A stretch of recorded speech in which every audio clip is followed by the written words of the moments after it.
Okay, right now we're going to be going over just some vocabulary related to credit.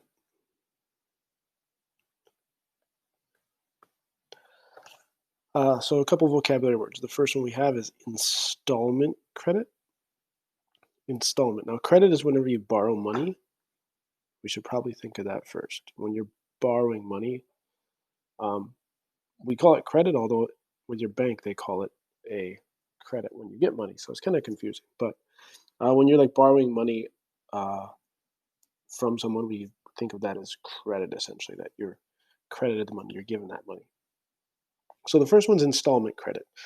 Some common kinds of installment credit would be something like a car, or maybe furniture, or a house. Now, installment credit is you have a plan, like maybe for a car, it's a 5 year, $20,000 loan, right? Or for your furniture, maybe it's like a 2 year, $1,200 loan. So you're borrowing that money, you're going to pay it back in this period. And for a house, usually like maybe like $30,000 or 30, excuse me, 30 years for like a $150,000 home, something like that. So again, you're paying the loan for this amount of time, and that's installment credit basically. You pay for a certain amount of time, it's set there. Once you pay it off, the loan goes away. The other kind of credit we have is something called revolving credit. So revolving is like it keeps going around and around and around and around. A common type of revolving credit is credit card. So what happens with credit card debt is, like, let's say in January, I spend $100. Um, I pay back $50 of that, which leaves me owing still $50. So then in February, I start with $50, but I spend, let's say, another $100. Now I have a total of $150 I need to pay back. So I can keep adding more and more money to my credit.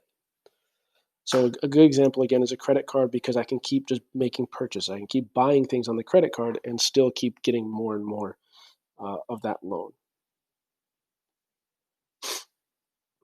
Okay, now this brings us to a couple different kinds of loans. A loan is when you borrow money. Okay, most of the time we borrow money from a bank.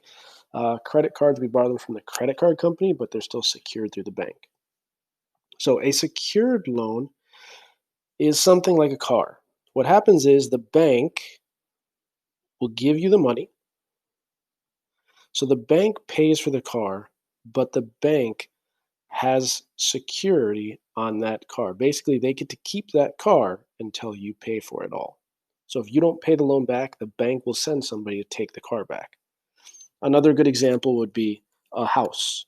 The bank secures that loan. So they hold the title for your house, they hold the paper that says they own it, and they borrow you that money until you pay them back. Now, once you pay them back, you get the piece of paper. But until then, they secure that loan, or the house secures that loan. So if you don't pay, they can take away your house or your car or whatever. And here's again, somebody might drive up and take your car, or they might like kick you out of your house and say, get out, they'll foreclose on it. Then we have an unsecured loan. So secure is like to keep it safe or keep it locked in. So a common type of unsecured loan is like credit card. If I go and buy an Xbox, or let's say I buy shoes, the bank will not come and take my shoes and my Xbox necessarily. I might get taken to court and have to sell those things off, but they usually are not secured. They can't go and take the stuff I bought. Or if I buy, like, if I go to the store and buy eggs, they can't come and take my eggs away if I don't pay. Another common example of an unsecured loan is college. If you get loans for college, those are unsecured. They can't come back and take your education. once you get your education, they can't do anything about it. All they can do is send your information to a credit agency. So it's not secured. They're left to say, well, what do we do? And usually this means they'll send it to uh, excuse me, a debt collector. And that really puts your credit in a bad place. So it's harder to get loans. Now, the last thing we need to know is the rates. There's two kinds of rates that you might have for loans. Cars and homes could have either one.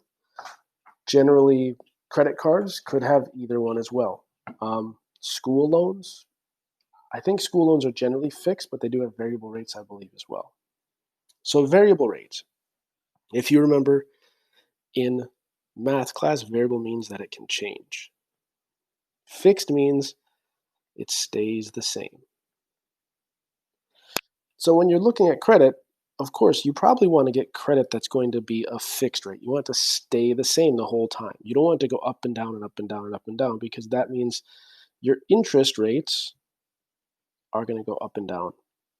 But sometimes maybe to get a better kind of loan, it might be a very variable rate that they'll give you instead of a fixed rate. And they'll say, hey, we'll give you more money, but we're going to charge you different rates depending on how the economy is going, or depending on how our bank is doing, something like that.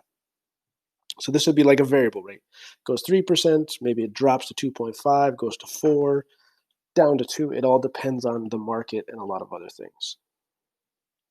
So these are the 6 words that you'll probably need.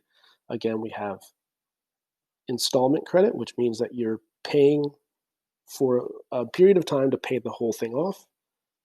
Revolving credit, which means you keep getting more credit after you make one purchase. You can get more and more and build up debt. A secured loan, which means basically the bank owns the thing that you have the loan for until you pay them back. An unsecured loan, which means the bank can't have that property because it's not possible to. So that's not secure for them, but they still will loan you the money. And lastly, variable rates versus fixed rates. So those are just the 6 vocabulary you might need to do the assignment that you have today.